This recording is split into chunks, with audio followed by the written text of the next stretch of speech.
Hola gente mágica del Cuarto Congreso Internacional de los Oráculos, soy Flavio Pastor y me da mucho gusto compartir con todos el día de hoy. Antes que nada quiero darle las gracias a Charlie Ripoli por toda la realización de este evento y todo el trabajo y la organización que está llevando a cabo. Quiero invitarlos el día de hoy a que conozcamos el tarot de la rueda de la Dama Fortuna.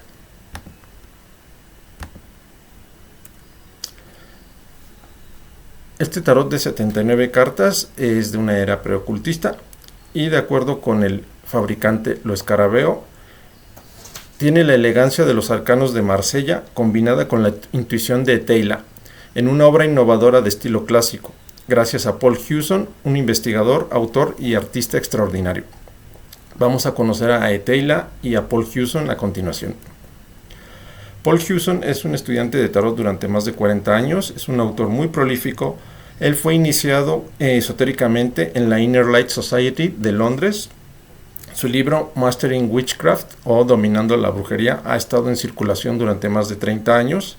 Es autor del libro The Devil's Picture Book, The Complete Guide to Tarot Cards, la guía completa de las cartas de tarot. Mystical Origins of the Tarot, los orígenes místicos del tarot. Y el libro base o el libro que acompaña a este mazo que les voy a presentar hoy, The Fortunes with Tarot, a Pictorial Key. Estos dos últimos libros son en los que se va a basar principalmente la presentación del día de hoy. Como les comenté, Paul Hewson es un autor muy prolífico, pero los libros con los que vamos a estar trabajando el día de hoy es Mystical Origins of the Tarot, los orígenes místicos del tarot, y la guía que acompaña el tarot de la rueda de la Dama Fortuna. Miren, este libro de Mystical Origins of the Tarot es muy interesante. Incluye toda una historia de los arcanos a través de diferentes estudiosos. Entonces podemos ver la evolución que ha tenido así en el tiempo. Presenta un arcano y las opiniones, los significados adivinatorios que le fueron asignando diferentes autores a través de los siglos. Es un libro por demás interesante, lleno de datos históricos duros, y realmente cuando lo leí fue algo que me causó una especie similar a lo que sería una crisis de fe, porque empezamos a conocer que esos autores tan idealizados que teníamos no lo son tanto, de dónde provinieron varios descubrimientos, quién copió ideas de quién copió mal ideas de quién. Es muy interesante y se aprende bastante con este libro. Teila es su nombre artístico, o el nombre podemos decir con el que se daba a conocer, es Jean-Baptiste Alliet, y su nombre Teila es simplemente la inversión de las letras de su nombre. Es considerado el primer lector tarot profesional. En 1785 publicó el primer manual de adivinación con tarot. Él, vamos a decirlo, creó el molde de lo que después serían todos los libros de adivinación con tarot, donde se presentan las cartas, una introducción, instrucciones para leerlo. En 1788 publicó el primer mazo de tarot esotérico. Fue el primero en revelar la asociación del tarot con la astrología y los 4 elementos, y los significados que dio a él, los significados adivinatorios que otorgó a las cartas, se pueden considerar canónicos porque se siguen usando, se han reutilizado. Muchos autores los han utilizado mal, han leído mal las traducciones de lo que Alliet Teila dejó escrito, y uno de estos casos es Arthur Waite, que ha habido algunas personas que se han dedicado a revisar a detalle, y más de la mitad de los significados adivinatorios que él otorgó a su mazo de tarot provienen directamente de los significados que Teila definió. Les voy a presentar la primera carta de este mazo, es el significador. Es un personaje, es un hombre con los signos del zodiaco en las partes que corresponden al cuerpo. Esta carta del significador podemos considerar universal porque el zodiaco se consideraba la concepción total del universo. Entonces, que este mazo tenga una carta del significador, puede ser tú, puede ser yo, es una carta con un simbolismo, sí, muy universal, y resuena muy bien con el tema de que un significador sea una carta neutra que sirva para cualquier lectura. Eteila incluía cartas de significador en sus mazos porque así despejaba el resto del mazo para las lecturas, porque no se sabía si se escogía una carta con alguna característica física, probablemente la persona que estuviera afectando al consultante tuviera las mismas características, entonces no se podía saber realmente de quién nos estaba hablando las cartas.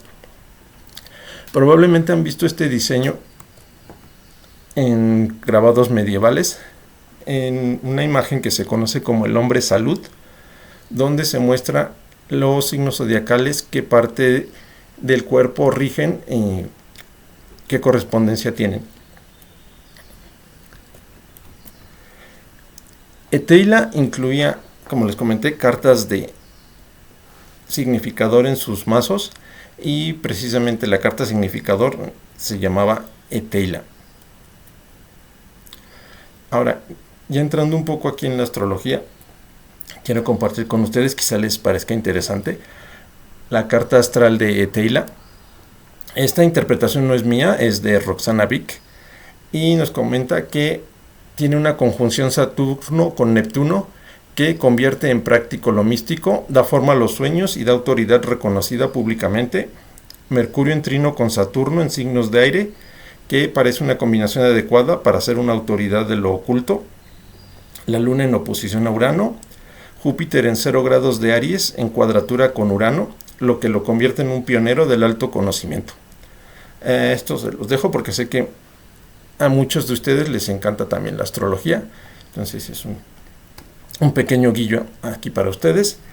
Y con esta pequeña interpretación astrológica nos despedimos por el momento de Eteila y vamos a conocer los significados adivinatorios y cómo influyeron en este mazo creación de Paul Hewson. Vamos a conocer ahora los triunfos alegóricos. Una alegoría es una obra que usa símbolos para transmitir un significado oculto, generalmente moral o político. Como estamos hablando ahora de un mazo cuyos significados adivinatorios son preocultistas, entonces no vamos a encontrar ninguna conexión con cábala, con astrología o con alguna otra ciencia ocultista dentro de los arcanos mayores. Entonces nos vamos a referir a las alegorías, que eran los personajes, las historias, leyendas y cuentos que conocía la gente normal y común y corriente del medievo, y digamos que era la cultura pop de la era, algo de lo que podían hablar todos y entenderlo sin ningún problema. Esto también era útil porque recordemos que el tarot, con su nacimiento como juego de mesa, lo que conocemos ahora como arcanos mayores, se conocían como los triunfos, y cada carta, según el número ascendente, tenía más poder que la carta anterior. Como había mucho analfabetismo, muchas de estas cartas de tarot ni siquiera estaban enumeradas, entonces simplemente por el personaje la gente podía saber quién era más o menos poderoso o poderosa que el personaje anterior. Esto, como les digo, sin ninguna asociación ocultista, simplemente basándose en las alegorías de la época. Aquí está la primera secuencia de los arcanos mayores. Empezamos con la carta del loco y el juglar, el malabarista. No es el mago, porque como les comenté, no estamos haciendo ninguna clase de asociación ocultista. Y tanto el loco como el juglar, el malabarista, su imagen se corresponde con unos grabados medievales que se llamaban los hijos de los planetas, los niños de los planetas, donde se hacían ilustraciones de los diferentes oficios y las artes de la época y el planeta protector o el planeta regente de estos oficios. En este caso me parece muy interesante de que la carta del loco le fue agregada la luna, así como una carta o un personaje hijo de la luna, un personaje lunático, loco, de carácter variable. Y realmente no creo haber visto antes una carta de loco con la luna. Tenemos a la mujer papa, y esto nos dice que por qué es superior al juglar, a este personaje astuto que engaña a la gente así con sus juegos de mesa. Y dice porque si pudo colarse así como papa, entonces tiene que ser mucho más astuta que el personaje anterior. Tenemos a la emperatriz y al emperador como los conocemos en la secuencia tradicional. Al papa. No tenemos a los amantes, tenemos amor, tenemos al carro, la justicia y el ermitaño. Ahora, si se fijan en estas cartas de la justicia y el ermitaño, el tipo de imagen de donde proviene es similar al tarot de Stency, que me parece que también se puede comprar como el tarot dorado del Renacimiento. Pueden ver estas imágenes similares, es la reinterpretación que nos ofrece Paul Hewson. Tenemos la rueda de la fortuna, fortaleza, el colgado, el arcano sin nombre y templanza. Ahora, el tema de este mazo es la rueda de la dama fortuna, porque en el medievo la diosa romana Fortuna se consideraba incluso más reverenciada y poderosa que el mismo dios, porque se tenía la percepción de que tenía más control sobre la vida de la gente. Entonces es el personaje que ha tomado Paul Hewson como el cabecera de este mazo. El diablo aparece aquí como con una máscara, así como en las representaciones, obras de teatro, el tipo de personaje que era. La torre, la estrella presenta un hombre, no es una mujer como suele ser tradicionalmente la carta de la estrella. La luna, el sol, tenemos juicio y el mundo. Nuevamente el mundo es similar al mazo de cartas del tarot Stency. Aquí tenemos, junto a mundo, tenemos el reverso de las cartas. Es totalmente reversible al derecho o al revés. Y de hecho, como Eteila indicó significados adivinatorios en ambas posiciones, las cartas respetan o siguen esta convención y no tienen ninguna clase de marca que delate si la carta está invertida o de cabeza. Y bueno, aquí nuevamente la carta del significador, solo para cerrar aquí esta secuencia. Vamos a conocer a los arcanos menores virtuosos, y digo arcanos entre comillas porque el término arcano fue acuñado en 1870 por el ocultista Paul Christian. Es decir, estamos hablando de casi 80 años después de la muerte de Eteila.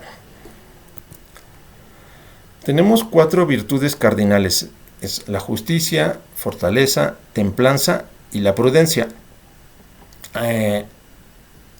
Las primeras 3 las podemos encontrar claramente en los arcanos mayores sin mayor problema. Entonces, ¿dónde está la prudencia? No cabe la prudencia aquí, o qué está pasando, no sabemos. Quiero destacar, antes de pasar a descubrir dónde está la prudencia en los arcanos mayores, de que por favor noten el halo que tienen los personajes de estos arcanos mayores.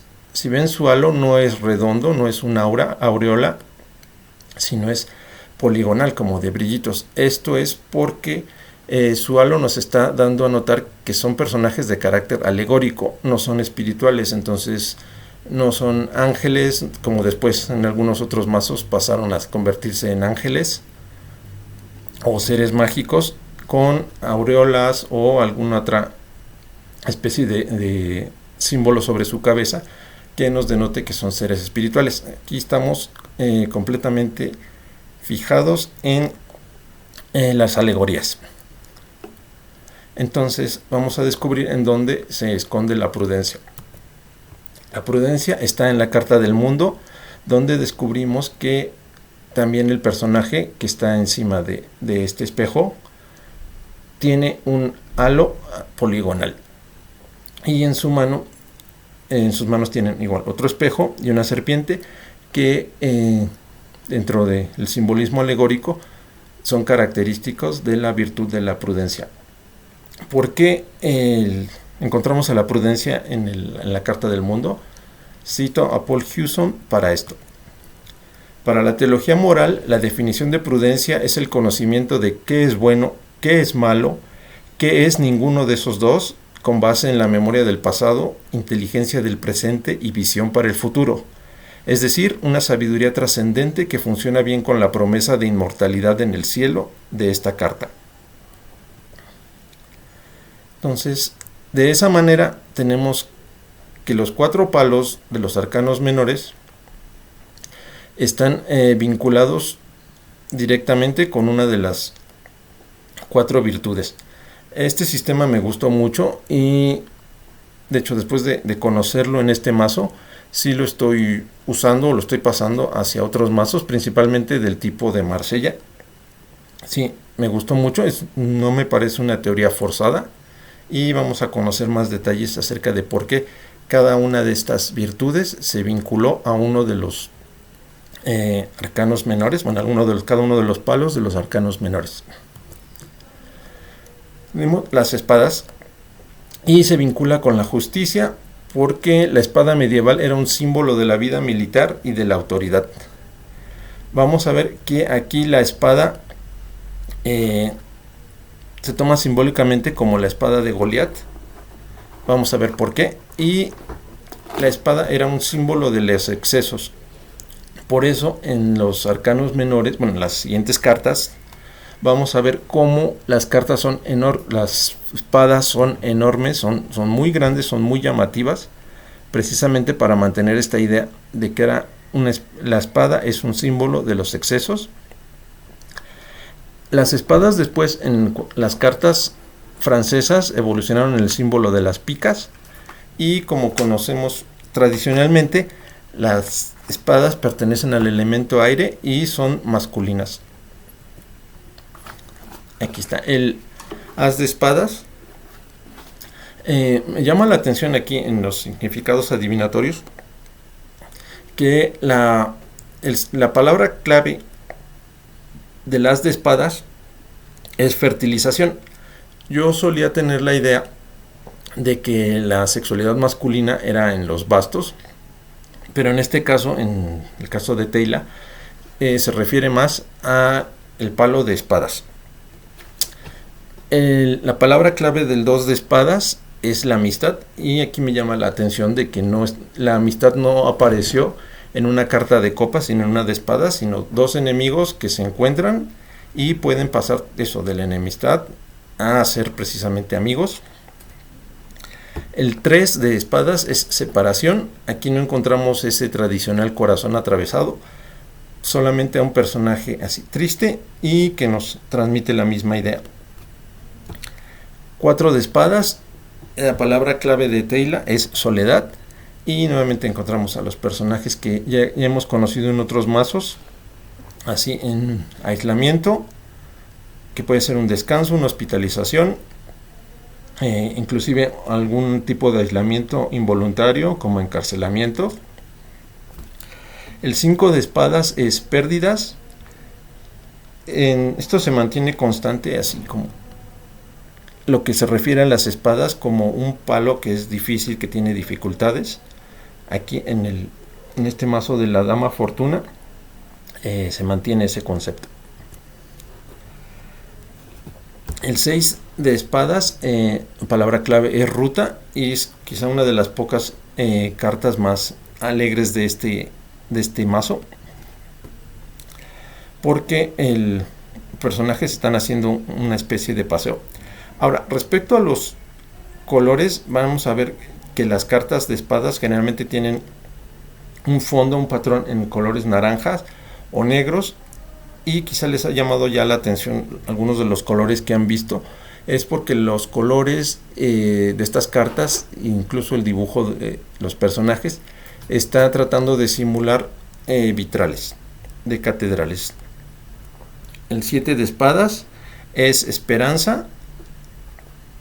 El 8 de espadas es críticas. El 9 de espadas es una palabra clave directo para un celibato y representa todo ese tipo de autoridades o momentos en los que debemos hacer algún retiro para reflexión. Y el 10 de espadas es lágrimas. Los mazos medievales con cartas así más antiguas, de juego más antiguo, generalmente las figuras de la corte solían tener un personaje célebre que, como eran conocidos por la literatura o el teatro, no necesitaban o requerían más explicación para el resto de la gente para saber cuál era su tipo de carácter, su físico, sus intenciones o qué tipo de actitud tendrían ante la vida.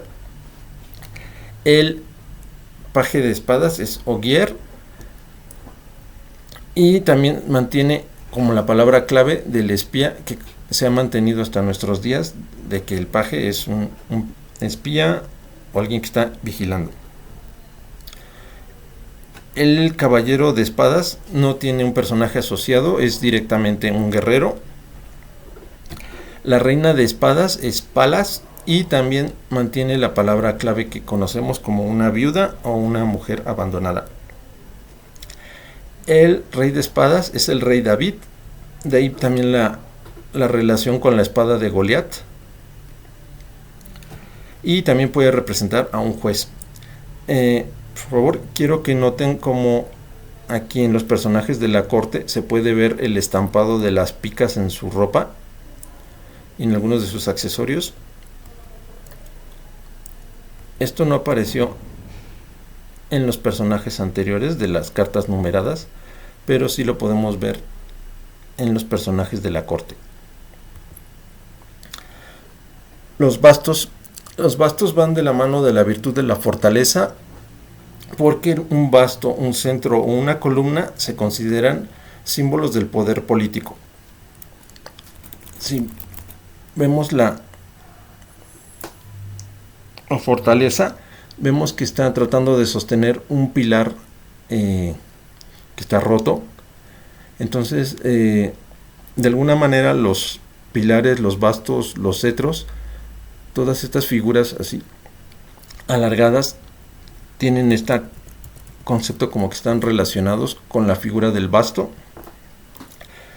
Ahora, también se han asignado al mismo bastón que recibió Adán, Moisés y Aarón de parte de la divinidad. Entonces es como si pasaran la estafeta de una carrera. Entonces aquí, en vez de estar corriendo por una pista, estamos recibiendo el encargo o la llamada de atención de que viene un gran emprendimiento.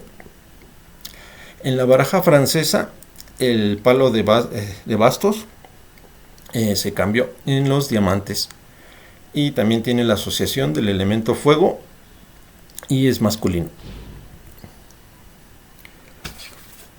El as de bastos es nacimiento. El 2 de bastos es tristeza. El diseño de este 2 de bastos viene de unos grabados medievales que se conocen como los libros de casa, que eran como donde las familias registraban sus recetas, sus experiencias. Es una especie de diario ilustrado con la sabiduría de la casa. Y aquí sí podemos ver cómo ese símbolo de los diamantes de la baraja francesa también está presente en el centro de los bastos que vamos a ver a continuación. El 2 es de tristeza, el 3 es de iniciativa, el 4 de bastos es sociabilidad, el 5 de bastos representa al oro, y también dentro del palo de bastos vamos a encontrar que hay cartas muy específicas que representan a personas. En este caso, esta carta del 5 de bastos representa a niños pequeños. El 6 de bastos es un sirviente. Aquí vemos a este personaje que está llevando algún recado. Entonces, es una buena señal y también puede ser o anunciar, o puede ser una premonición de un mensaje que viene con buenas noticias. El 7 de bastos es conferencia. El 8 de bastos es un viaje al campo, una salida, diríamos ahora, desconectar de la vida así de la ciudad, hacer un pequeño viaje así muy placentero. El 9 de bastos son retrasos. Esto es si tenemos algún asunto pendiente, nos está diciendo que se va a resolver, solamente que viene con un retraso. Y el 10 de bastos es traición y está ilustrado con una serpiente, que conocemos que también es un animal que puede ser traicionero precisamente por relato bíblico. En los personajes de bastos está el paje, es Héctor, este príncipe troyano, y nos representa a un extraño. El caballero de bastos tiene asociada la palabra clave de partida. En el caballero de copas vamos a ver que su palabra de clave es regreso. La reina de bastos es Raquel, el rey de bastos es el César, y en ambos casos ellos representan a personas que se dice así, de campo, o como vimos anteriormente, que hay viajes fuera de la ciudad. Entonces, personas que viven fuera de ciudad, de las urbanizaciones, digamos, incluso podría ser algún medio rural. Las copas asocian a la virtud de la templanza, porque cuando pensamos en copas generalmente se asocian al pecado capital de la gula y al placer, es decir, las comidonas van acompañadas de alcohol. Entonces se considera que la templanza es lo opuesto al pecado capital de la gula. En la baraja francesa las copas se cambiaron al diseño de los corazones, y como se sabe tradicionalmente, las copas son del elemento agua y femeninas. As de copas, su palabra clave es la mesa, es un punto de reunión. Y si pueden ver también, tenemos dentro de cada copa el grabado del corazón. El 2 de copas es atracción. El 3 de copas es un éxito. Y este es un éxito en sentido general. Puede ser un logro de tu trabajo, o puede ser que saliste de alguna enfermedad. Son todas esas clases de situaciones alegres que nos hacen sentir que tuvimos un éxito o que conquistamos nuestro día. El 4 de copas es aburrimiento. El 5 de copas es se refiere a herencias, pero la ilustración es como muy simpática porque dice que está llorando sobre las joyas. El personaje que está en la carta está llorando sobre las joyas que recibió. Entonces son este tipo de ganancias que vienen acompañadas de alguna pena o alguna desgracia vinculada. Es decir, en este caso, el caso más clásico sería una herencia. Alguien murió y recibimos algún dinero, alguna propiedad. Entonces es un momento como agridulce. El 6 de copas es el pasado. Aquí nos invita, así como el personaje está como leyendo su diario o alguna nota que se dejó a sí mismo, está repasando, viendo su historia, viendo hacia atrás sus errores, sus aciertos, y nos invita a lo mismo. El 7 de copas son pensamientos, de qué manera podemos buscar la manera de materializar nuestros pensamientos. El 8 de copas es una carta que define directamente a una mujer rubia, y también estos pequeños viajes. En este caso está mostrando un viaje por agua, pero no necesariamente tiene que ser de esa manera. El 9 de copas es una victoria, un caballero está llegando a la ciudad y está recibiendo un premio, y como se acostumbra con el 9 de copas, que ha mantenido ese significado, es la carta del deseo cumplido. El 10 de copas se refiere al pueblo, tu ciudad, tu lugar de origen, y también está relacionado a la popularidad de la que gozas y la estima de tu gente.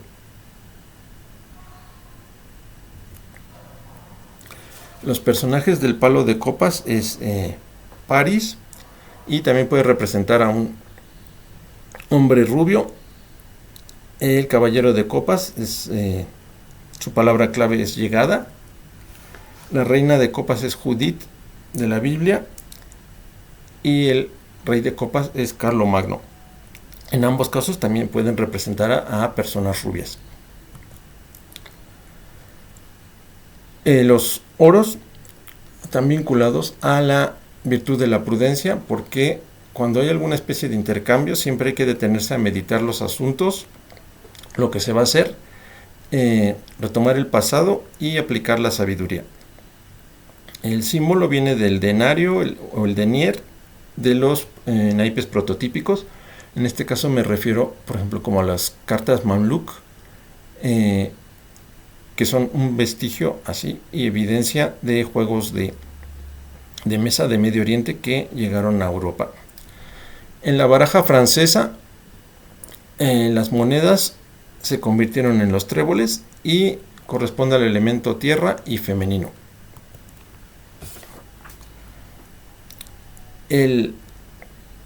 La carta del as, su palabra clave es contentamiento perfecto, es todo lo que puede salir bien, va a salir bien. E invertida, no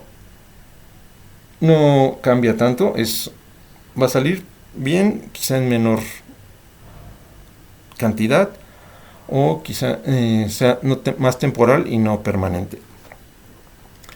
El 2 de oros es una carta que representa confusión y tiene un cierto humor, es como la frase que diríamos ahora: todo era risas y diversión hasta, en este caso, todo era risas y diversión hasta que llegó el otro personaje que trae un pergamino ahí.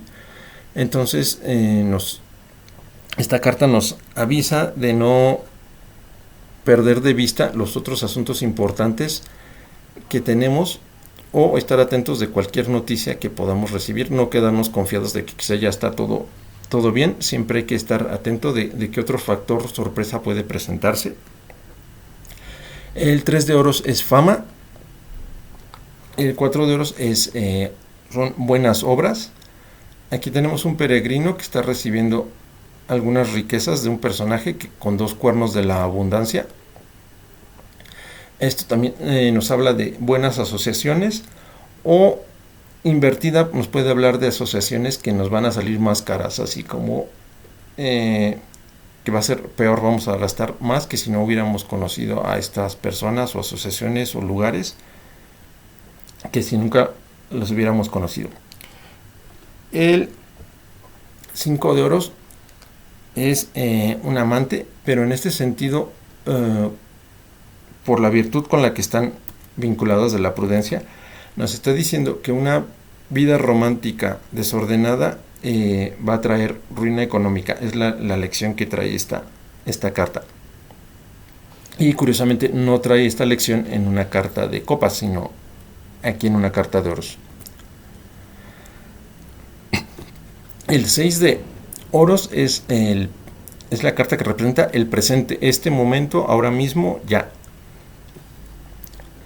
Los símbolos que tiene la campaña, la cigüeña, son símbolos de atención, de prestar atención. Entonces nos está diciendo pon atención, o si estamos preguntando por algún periodo de tiempo, algo que esté sucediendo, el momento es ya, no es mañana, no es ayer, es hoy. El 7 de oros tiene 2 personajes medievales muy, muy clásicos.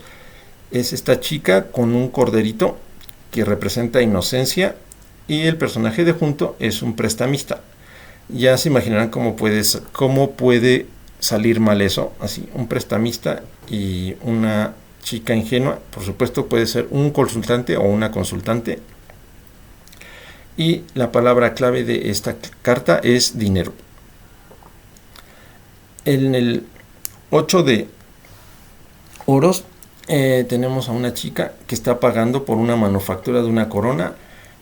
El texto nos dice que puede ser quizá que está pagando para un lujo superfluo.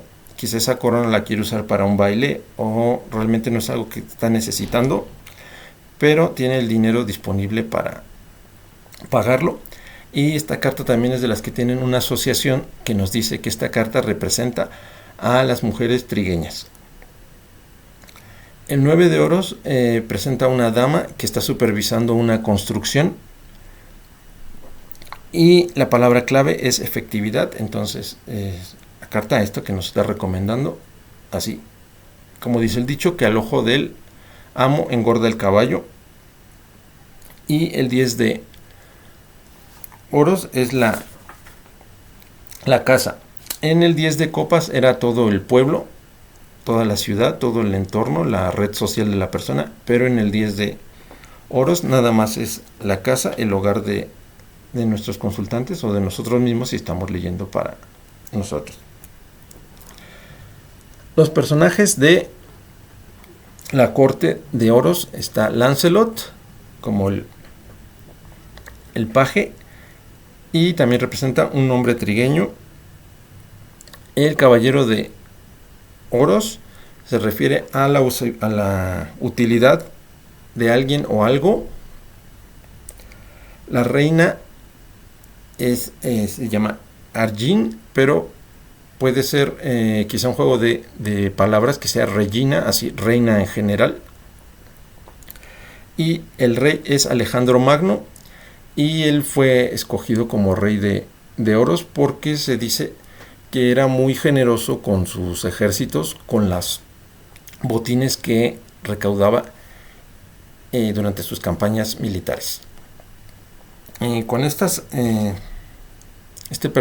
último personaje, hemos concluido el recorrido por todos los arcanos menores.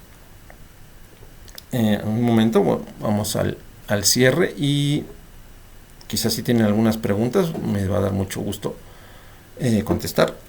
Pero por el momento, muchas gracias por su atención. Espero haberles transmitido un poco de la riqueza que tiene este mazo.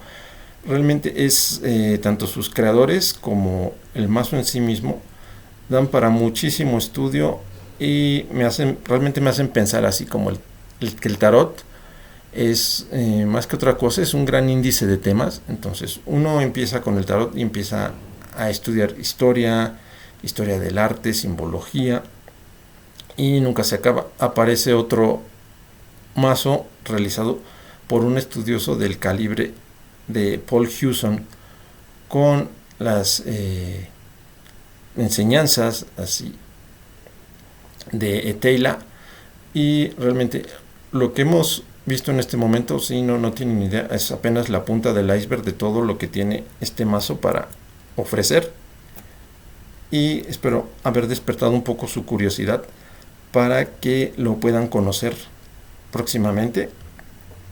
Por favor, vean en internet, hay muchos más mazos, videos y reseñas acerca de este mazo donde se exploran otros puntos de vista sobre esto mismo. Y nuevamente, pues muchas gracias a Charlie por la oportunidad de presentar en este cuarto Congreso Internacional de los Oráculos. Como les comentaba, espero haber despertado un poco su curiosidad sobre el tarot de la rueda de la Dama Fortuna. Y bueno, soy Flavio Pastor y muchas gracias y que estén muy bien. Muchas gracias por su atención y hasta la próxima.